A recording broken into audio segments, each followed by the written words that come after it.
ജലജയുടെ മകൾ തന്ത്രപൂർവ്വം അനിയെക്കൊണ്ട് തൻ്റെ കഴുത്തിൽ താലി കെട്ടിച്ചു. എല്ലാവരെയും തെറ്റിദ്ധരിപ്പിച്ച് അനിയെ നിർബന്ധിച്ചുകൊണ്ട്, അതെ, അനിയെ ചതിച്ച് നിർബന്ധിച്ച് താലി കെട്ടിക്കുകയാണ് തൻ്റെ കഴുത്തിൽ ജലജയുടെ മകളായ അവന്തിക. അതിൻ്റെ സംഭവം ഇങ്ങനെയായിരുന്നു. അനി തന്നെ നശിപ്പിക്കാൻ ശ്രമിച്ചെന്നും മുറിയിലേക്ക് വിളിച്ചു വരുത്തി തന്നെ നശിപ്പിക്കാൻ അനി ശ്രമിച്ചുവെന്നും വെള്ളമടിച്ചു കൊണ്ടുവന്ന് ബോധമില്ലാതെ പെരുമാറിയെന്നും അങ്ങനെ ഒരു കള്ളം അനന്തപുരി തറവാട്ടിലുള്ള എല്ലാവർക്കും മുൻപിൽ സ്ഥാപിച്ചെടുക്കുകയാണ് ജലജയുടെ മകൾ തന്ത്രപൂർവ്വം. അതിനുള്ള തെളിവുകളും ഉണ്ടാക്കുന്നു.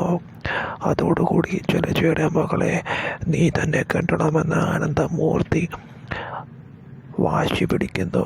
അതോടൊപ്പം തന്നെ മറ്റുള്ളവരും കൂട്ടുനിൽക്കുന്നു. വീട്ടിലുള്ളവരെല്ലാവരും അനിയുടെ പേരിലുള്ള സ്വത്ത് തട്ടിയെടുക്കാനും ആ കുടുംബത്തിൻ്റെ സ്വത്ത് തട്ടിയെടുക്കാനുമായിരുന്നു ജലജയുടെ മകളുടെ പദ്ധതി. അത് വിജയിക്കുകയുമാണ് ചെയ്യുന്നത്. വീണ്ടും അനിക്ക് അനാമികയെ കിട്ടിയതുപോലെ വീണ്ടും ഒരു ചതിക്കുഴിയിൽ ജലജയുടെ മകൾ കൊണ്ട് വീഴ്ത്തുകയാണ്. അനി അതിനെ എതിർക്കാൻ ശ്രമിക്കുന്നുണ്ടെങ്കിലും വീണ്ടും അനിയുടെ അവസ്ഥ പരിതാപകരമാവുകയാണ്. അതോടൊപ്പം തന്നെ